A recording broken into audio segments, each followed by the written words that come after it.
Well, we hope you all enjoyed your meals. We'll get the program going again. We have some of the busiest people in the world in the room, so we want to be a good steward of your time. I mentioned earlier that Irish Americans have left an indelible mark on American history. And I had a few facts I wanted to share with you this afternoon to have you consider these.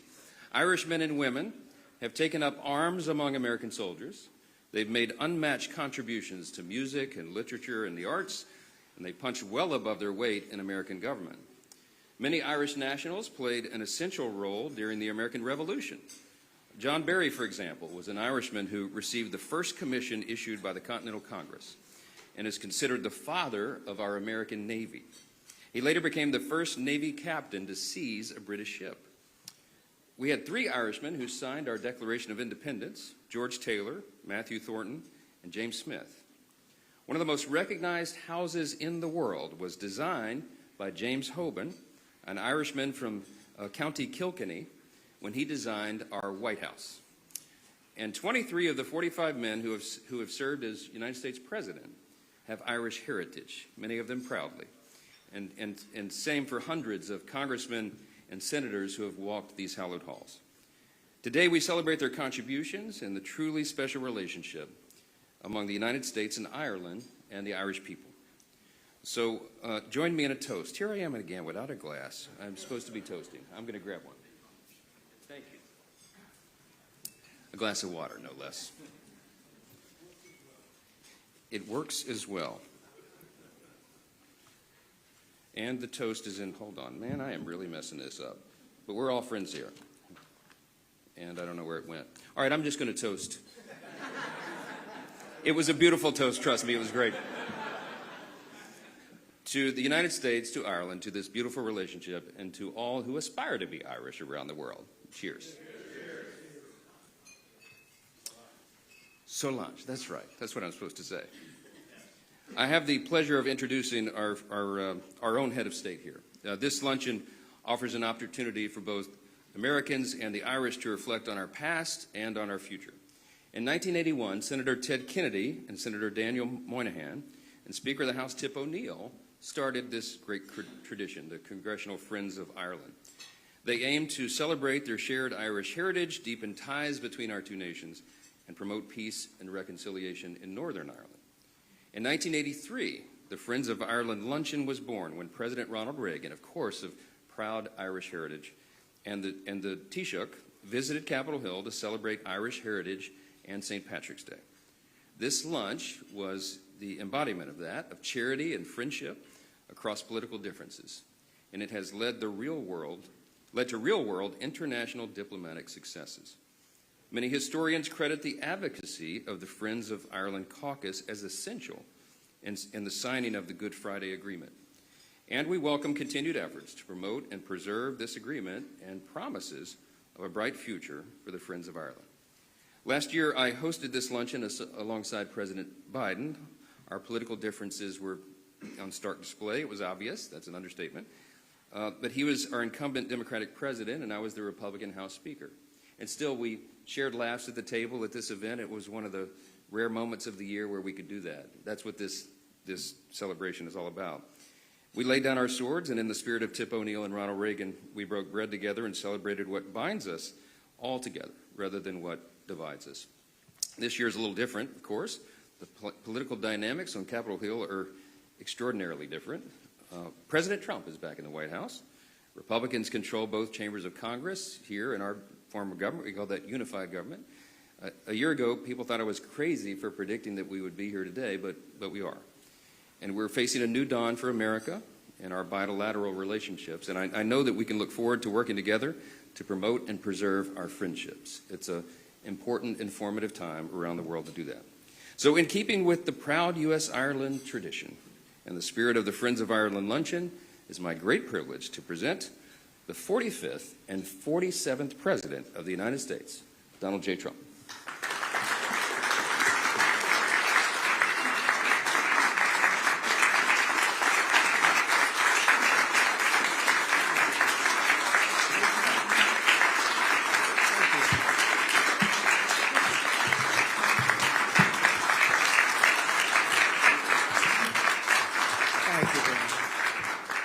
Thank you very much, everybody. It's a great honor. I've been here just about every time. We had one that was terminated because of a thing called COVID. I don't know if anybody's heard of that, but that was never pleasant. And we would have been together twice, but we had COVID interrupted twice, and I appreciate seeing you again, however. And you've done a fantastic job. We very much appreciate you being here. And I also want to thank my new friends from Northern Ireland for being here, who I just met. Thank you very much. Great honor. Great honor. And I must say they spoke very well of you. So that's good. That's good. And great to be with you. And thank you to Speaker Johnson, and thank you to all of the members of Congress who are here, quite a few, most of which are Irish, most of whom are Irish. And we welcome Taoiseach, and I love the name because Micheál, but it's Michael. I said, how many people call you Michael? It's exactly Michael. I said, he said, about 50%. I said, do you get upset when they do? He said, no, but I'm going to call you Micheál because that's the way it is. Martin, who has really been terrific. I've been with him quite a bit. I've spoken to him quite a bit, and we're going to have no problems. And his wife, Mary, we welcome you to America. Fantastic people. And it's really a wonderful annual tradition being here. We're also grateful to be joined by Irish Ambassador to the United States, Geraldine Byrne Nason. Where's Geraldine? Hi, Geraldine. Thank you very much. And the entire Irish delegation. And I know we're a little bit, everybody's a little bit late today, but that's okay because we're celebrating the Irish, and I think it's okay we're a little bit late. I also want to congratulate a friend of mine, Ed Walsh. He's a great golfer. He's a championship golfer, actually. Not quite as good as Rory, but that's okay. But he's right up there. He's won many club championships, and he's one of the best golfers you'll ever see. And congratulations, boy, you're going to have fun over there. He's going to be the ambassador to Ireland. So congratulations, Ed. Well, maybe it is thanks to me, but you're going to have a good time. You're going to represent us well. He can do most of his business on the golf course, too. That's so nice. But he's got the best job of anybody. And I really appreciate so many of my friends being here. So many great friends are here. This afternoon, we're gathered to celebrate the deep and abiding ties of history, family, and friendship that bind together Ireland and the United States of America. The Irish-American patriots have been part of our national history in our country's earliest days. Amazing history they have with our country. Irish-Americans fought heroically in our war for independence, served with honor in the crucible of the Civil War, and won fame and valor among Theodore Roosevelt's famous Rough Riders. They were Rough Riders. By some estimates, more than 2,000 Irish-American warriors have earned the Congressional Medal of Honor. This is an amazing statistic because who would ever think that's even possible? It's more than 50% of the medals of honor were won by the Irish. I'm going to have to check that. That sounds like, that's an awfully good statistic. We're going to have to check what's going on over there, huh? But that's an amazing statistic, actually, 50%. This includes the great Audie Murphy, the most decorated enlisted soldier in American history, whose service in the Second World War earned a Medal of Honor, 2 Silver Stars, a Bronze Star, 3 Purple Hearts, and the Legion of Merit. Quite a person. Became a movie actor. The movie actor stuff wasn't quite as good as the soldier that he did, but he was great. Became a very famous person, actually. America has truly been blessed by the courage and unstoppable spirit of the Irish. Over the generations, Americans of Irish ancestry have helped build our railroads and raise our cities and man our factories, enrich our culture with art and music and literature. We see that all over. And protect our communities by joining the proud tradition of Irish-American police officers and firefighters. And few have done more for the Stars and Stripes than the sons and daughters of the Emerald Isle. And I can tell you, I know your father was a great boxer, and they have a lot of good fighters. I know so many Irish fighters, they like to fight, and they're damn good at it too. But his father was a great fighter, actually, so that means genetically I'm not going to mess around with you. You understand? I'm a believer in that. But as you know, on Monday, millions of Americans will celebrate St. Patrick's Day. We love St. Patrick's Day, maybe especially in New York. Hundreds of thousands of citizens decked in Irish green will parade through the streets of Chicago, Boston, Philadelphia, and of course New York, a sight that I've witnessed many, many times. In Manhattan, the people will stream up Fifth Avenue and march past the magnificent, I see it so much, and I love it, especially when you're looking down upon St. Patrick's Cathedral, because it's, to me, one of the most beautiful cathedrals in the world. And it's a monument not only to God, but also to the patron saint of Ireland, patron saint.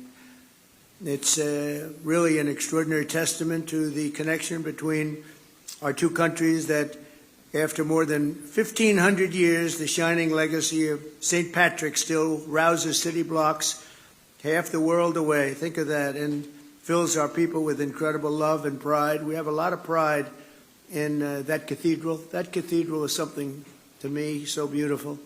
I think maybe my favorite, they have larger, you know. It's very large, but they have larger, but I think it's truly one of the most beautiful. The Irish spirit is truly alive and thriving in America, and as we see today, the friendship between our nations is strong and it's really unbreakable, and that includes all of you, you know. It's all of you. We love you all. So Taoiseach, I want to just thank you once again for being here. It's an honor, and hopefully we're going to be doing this at least 3 more times, okay? We're going to be doing this 3 more times, at least. And when I say at least, they go absolutely crazy. So thank you very much for being here. Mary, thank you very much for being here. It's a great honor. Thank you. Thank you, Mr. Speaker. Thank you, everybody. Thank you.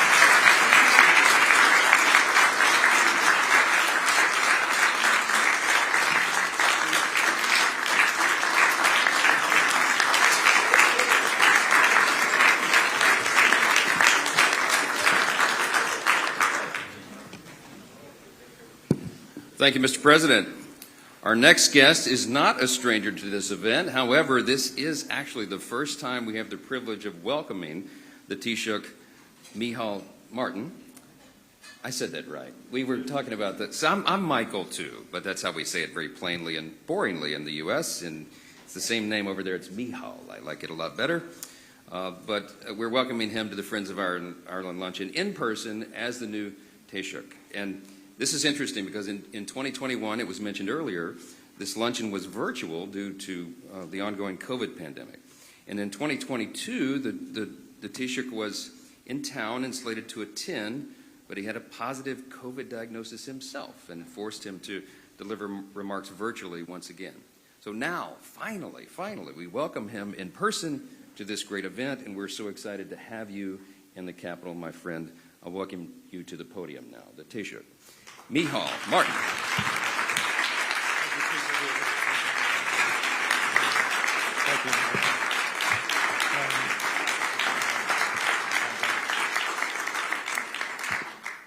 Mr. President, Mr. Speaker, Chairman Kelly and Neil, Senators, Representatives, ladies and gentlemen, I want to thank you all for welcoming me and Mary to Washington, D.C. to celebrate St. Patrick's Day. And it is a good feeling to be COVID-free and to be here on that day. But may I in particular say I'm pleased also to be joined with the Deputy First Minister from Northern Ireland, Emma Little-Pengelly. Very pleased to have you here, Emma, as well.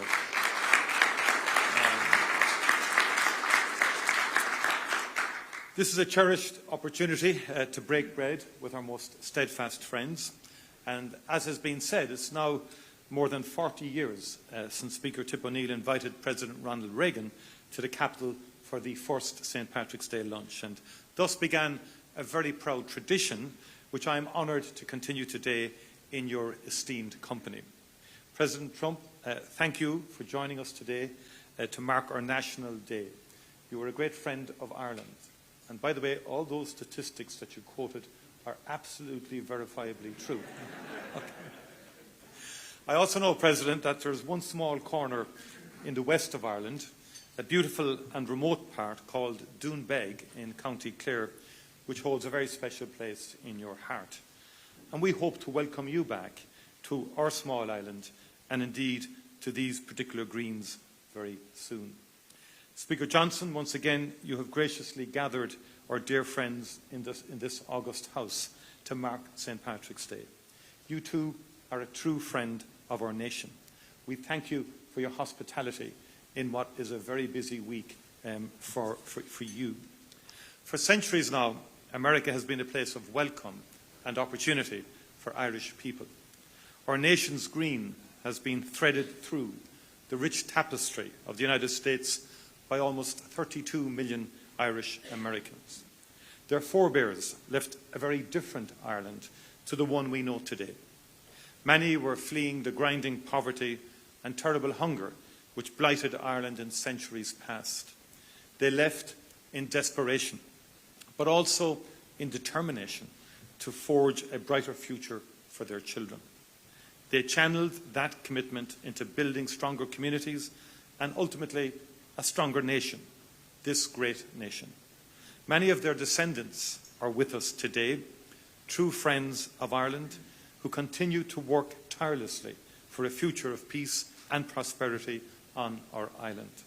Indeed, we need look no further than the co-chairs of the Friends of Ireland caucus. Our dear friends, Congressman Neil and Congressman Kelly's bold leadership and vision unites Irish American members from both sides of the aisle through the Congressional Friends of Ireland caucus. Throughout our troubles, the Friends of Ireland, Republican and Democrat alike, held fast to a vision of Ireland not marred by violence or terror. You worked unrelentingly to realise that fragile hope.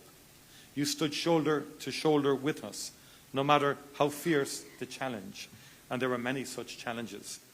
And it is that same determination that together we must devote today to today's conflicts in the Ukraine and in the Middle East. And our shared history teaches us that peace, however elusive it may sometimes seem, is achievable. Its promise remains within our grasp. Mr. President, we are forever grateful for the United States' contribution to transforming our island, and we wish you well in the efforts that you are making to bring peace to the Ukraine and to the Middle East and further afield. We thank you for your leadership and indeed your ongoing friendship to Ireland. Thank you once again for joining us today. Thank you, Mr. Speaker, for your gracious hospitality, and thank you to our dearest friends in this room. A very happy St. Patrick's Day to you all. As we might say in Gaelic, go raibh míle maithagh agus banachtaí nó éile pádraig oribh go léir. Go raibh míle maithagh. Thank you very much indeed.